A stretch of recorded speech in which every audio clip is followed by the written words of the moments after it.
Tonight in rural Wisconsin, a pickup truck blows a stop sign, and a teenager's life ends in seconds. But the driver? He doesn't realize what he's done. Yet, you're about to watch a 19-year-old go from, "Is she okay?" to, "I didn't kill anybody, right?" to the moment police tell him the truth. The other driver is dead. It's around 7:30 p.m. in Waukesha County, Wisconsin. Officers respond to a violent crash at an intersection. Multiple vehicles involved, serious injuries, possible drunk driving. The suspect is identified as Jason, 19 years old. His girlfriend was riding with him, and she's badly hurt. In the other car is Megan, 17 years old, unconscious, barely breathing, with her dog beside her. Is she okay? I'm okay. Okay, just take a deep breath. Were you in the car? She is too. I was the driver. Can we get someone to there? Because there's a lady in there that's on In this one? in this hallway. The middle one? Yeah, no, that's the one in the corner where there's a dog in the back seat. Yeah, there's a paramedic over Is there. there? I'm so sorry, I didn't see that. Yeah. Sir, we're not going to let you just pick her up and take her home. She's going to the hospital. This is a bad accident. She is 18, and I was wearing my seatbelt, and I am 19. Witnesses said Jason was driving this pickup truck with his 18-year-old girlfriend in tow, who also suffered serious injuries in the crash. She's laying on the ground. She thinks she may have a broken jaw. I think we're okay. Her I head think we're okay. She is with paramedics now. Please treat this. It's not good, sir. Okay, I'm sorry. I was sorry. Come talk to me, okay? Is she okay? She's gonna be okay. She's conscious, she's talking, she's gonna be okay. We gotta let the paramedics do their job, okay? Okay. What's your first name? Jason. How is she related to you? Girlfriend, boyfriend, type shit. She's gonna be okay. What? I'm sorry. What's your first name? Keep Any going. of the intersection shut down from every direction. What? No. We'll get out of here.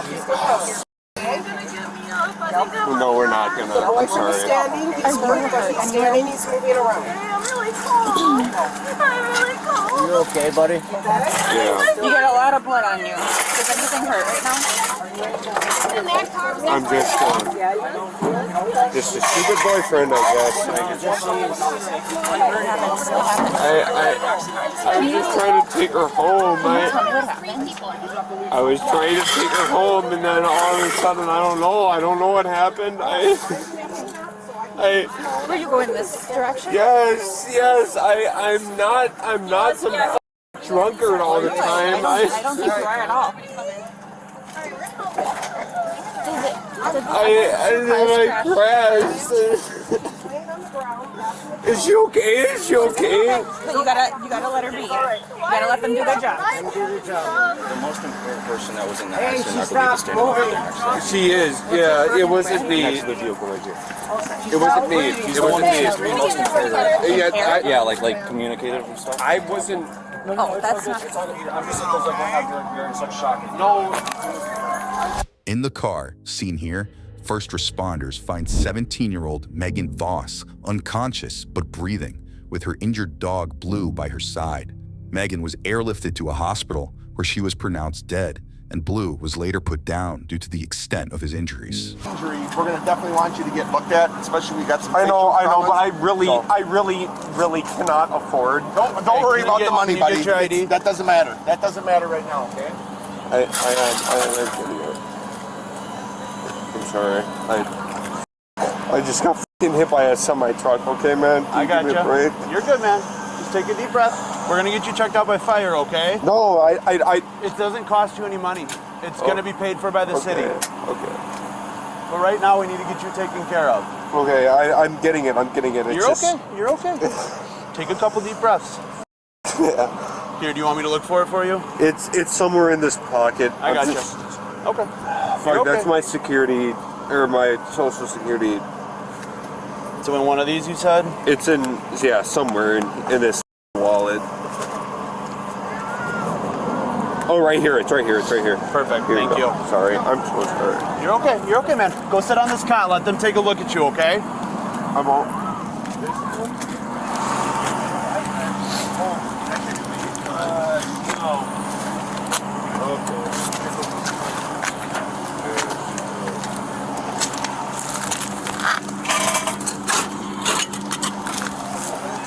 Is this the plate to your car? That car doesn't have a plate. Okay. I just bought that car Okay. a few days ago. I gotcha. Jason is taken to an ambulance while other officers talk to witnesses. This car was coming this way very fast. This one? No, this car. The one? Oh, It was okay. coming very fast and flashing its brights. And this car it stopped and started to come through to the intersection. And I saw that, this one was flashing its brights, like I ain't stopping. And Okay. smashed right into her. And then What direction was she going? she was coming this way. She's coming. So I was the car that just got through the intersection, and then I saw him flashing the lights. He was going pretty This guy was quick. flashing the lights. And she was already at the stop sign. I got there first, so I passed. She came in. I noticed him flashing, going fast, and then I heard the slam, and then I turned around. So was she in the intersection first? Yes. She was in the intersection And first. he just went right through the He just stop flew sign? right through, probably 40 miles an hour. How did 50 miles. Witnesses tell police Jason was driving erratically and flashing his brights before flying through a stop sign and slamming into multiple vehicles.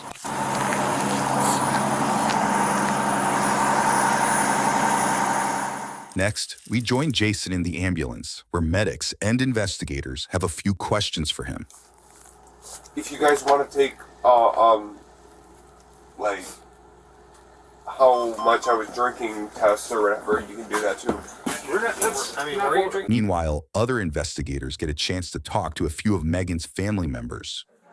We saw her Christmas Eve, and she was thinking about prom, and she got accepted already in college in Arizona Christian school. That's very cool. And she's just the greatest kid that you could ever expect. And her mother's in England, and I got to call her tonight.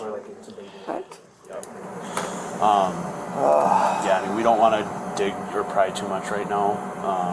She's a good kid. She's National Honor Society. Oh, I don't doubt She's that. a good kid. That sounds like Phoenix. 100% believe that. She was headed off to college. She had a really good ride. She was like a 4.1 to 4.3 GPA. She had in all AP classes she's taken in high school. She had everything. She just accepted the place she was going to go.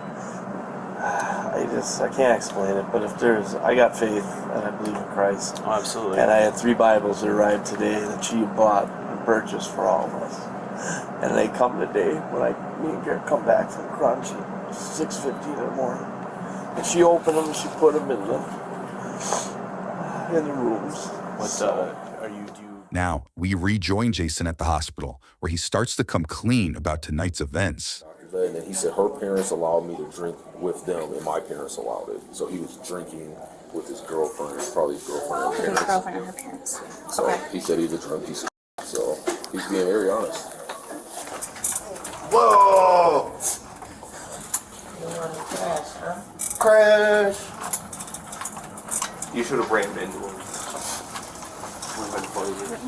Jason is whisked away by medical staff for testing. Or what time did he come over? Like really early in the morning, like 8 in the morning. And then he made me a sangria. So we started drinking right away. We drank wine. And then my mom came home and I stole her pasta that she had. And then we drank pasta. So we were drunk all day, and then he kept begging me to go to Taco Bell. I was like, you can't try. Jason's girlfriend tells police the suspect had been drinking, quote, all day, and they had shared sangria and a bottle of wine before she says Jason allegedly drank an estimated half a bottle of vodka. Back with the suspect, police prepare to perform a breathalyzer test. I have work tomorrow. What the f? No. He shouldn't be laughing at me. Why is he He's laughing at you? Yeah, That's he's terrible. laughing at me. Alright, deep breath and blow into the tube. Hard as you can. Keep going, keep going, keep going, keep going, keep going, keep going. Almost there. Perfect. Thank you very much.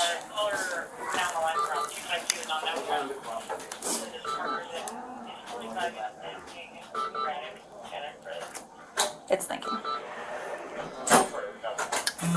0.238. Is that like I'm Yeah, like- but I already knew that. Alright. Because your eyes told me and your actions and speech have told me. So, you have 0.23, which is pretty high. Nice life. You heard that right. Police said Jason registered a .238 on a portable breathalyzer test. That's nearly 3 times the legal limit to operate a vehicle. So I do have to place you under arrest Yeah, for I know. OWI. Can I put my like underwear on first, please? No, you're gonna stay like just like that. She's got a form to read you, okay? I don't care if she's gonna form read me. Can I have my underwear on or no? No, you're at the hospital. The nurses need you to keep them off right now for the rest of their Yeah, stuff okay. they gotta do, okay? So they can feel my right? I don't think No, so, I don't no. think that's why they're doing that. Okay, well, there you go. I didn't kill anybody. I didn't kill anybody, right? I didn't say you did. I didn't though. Like I didn't kill anybody, right? Like I'm okay. Did I not kill anybody? I don't know the status of the other person right now. I don't know. I think I think I'm just a stupid kid. I think I should have really Made a mistake. Yeah, made a mistake. I get it. How many drinks do I'll you be think you honest had? with you. I had 3 And what kind of alcohol were you shots. drinking? You had 3 shots? Alcohol, like Do you know what kind vodka, of alcohol? Okay, but just the 3 shots today, nothing else.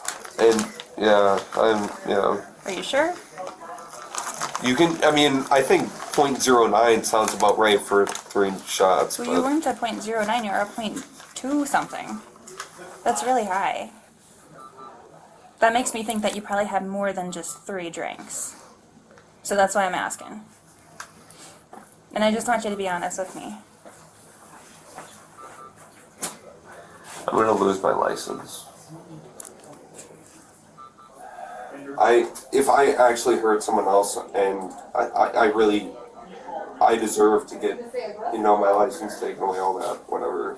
If that person's up, are they okay? I'm not sure yet. Yeah, wait for my partners to let me know. Please. I think the other person is at a different hospital, so. That's what I care about most. Yeah, absolutely. Finally, police decide it's time to break the news to Jason about the reality of tonight's events. A couple more than this, because there are a couple of traffic violations as Yeah, well. sure. It sounds like you ran the red light, or not the red light, the stop sign. I'm sorry. Alright. So you're gonna get a ticket for that, which I haven't written yet. And then the OWI, like I told you, you're gonna get an OWI causing injury for the injuries to your girlfriend. And then, unfortunately, the driver of the other vehicle died. So you're also getting a ticket for homicide by intoxicated use of a vehicle. What? No, they didn't. They died? They died. Thank God, I'm a piece of shit.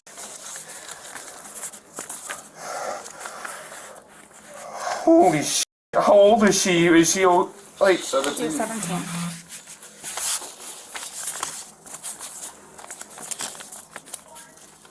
I should be going for life, honestly. I took a life. So what's gonna happen is you're gonna go back to our police station for tonight. Our detectives may want to talk to you tomorrow. And then at some point we're gonna take you over to the county jail where you will see a judge who's gonna set some sort of bail for you. Okay. But for tonight, we're just gonna take you back to the police station. So my partner's gonna do that. Do you have any questions for me right now? Jason later pleaded guilty to homicide by intoxicated use of a vehicle and second-degree recklessly endangering safety. The 19-year-old was sentenced to 10 years behind bars, followed by another 10 years of extended supervision, along with 200 hours of community service, with a stipulation that 8 hours per year are required to be served on the anniversary of Megan's death. He was also ordered to stay sober and undergo treatment. Hold on, step back. Step back here, better than that one. Come here.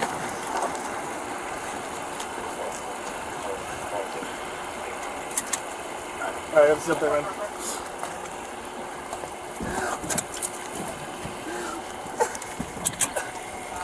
Alright, watch your arms, watch your legs. This is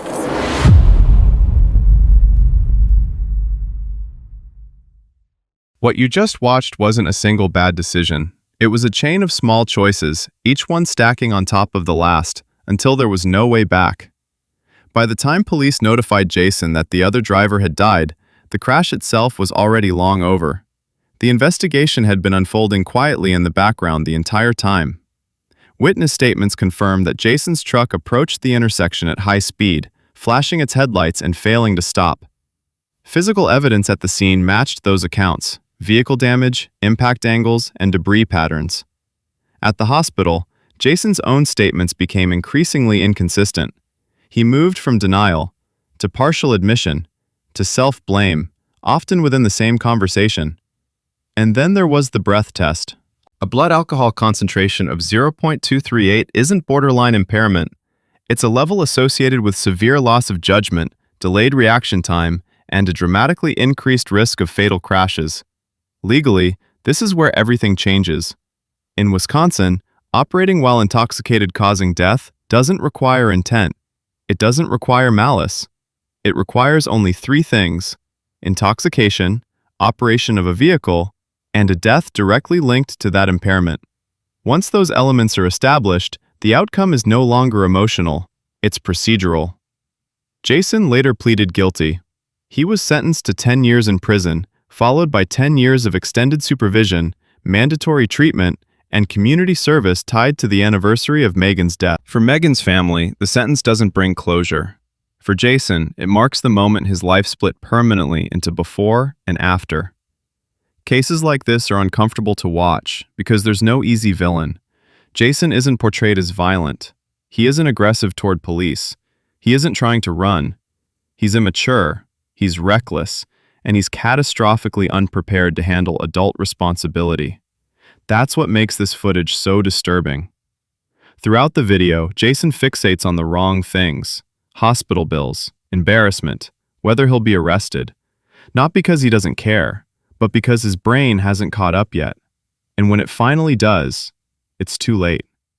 The moment police tell him the other driver died is one of the most honest moments you'll ever see on Bodycam. There's no acting, no calculation, just the sudden realization that a mistake has turned into a permanent consequence. This is what drunk driving really looks like. Not a dramatic chase, not instant regret, but confusion, delay, denial, and then a truth that lands all at once. There are a few critical takeaways from this case, and they apply far beyond this one crash. First, drunk driving isn't about how you feel. It's about how impaired you actually are. Jason didn't feel that drunk, but the breathalyzer didn't care. Physics didn't care. The intersection didn't care. Second, responsibility doesn't disappear just because others made bad choices too. Even if alcohol was present all day, even if other adults failed him, even if no one stopped him from driving, the moment Jason turned the key, the responsibility became his alone. Third, consequences don't wait for intent. Jason didn't wake up planning to kill someone, but intent doesn't change outcome. And on the road, outcome is what matters. This case isn't about demonizing a teenager. It's about understanding how fast a life can be destroyed, both the victims and the drivers. Videos like this aren't shared for shock value. They're shared because they show something statistics can't. They show the moment of realization, the moment where someone understands that a line has been crossed forever. If even one person watches this and decides not to drive drunk, or not to get in the car with someone who's been drinking, then Megan's story carries meaning beyond tragedy. If you found this breakdown valuable, consider subscribing. We analyze real bodycam footage to explain what happened, why it happened, and what it teaches, without sensationalism. If you're watching on YouTube, check the description for resources on impaired driving prevention and legal awareness. And if this video made you uncomfortable, that reaction is the point. In our next case, we examine a driver who refused every sobriety test, confident the lack of evidence would protect him, until bodycam footage revealed something prosecutors couldn't ignore. That video is already on the channel. Because in real life, the truth doesn't always come fast, but it always comes eventually. Thanks for watching.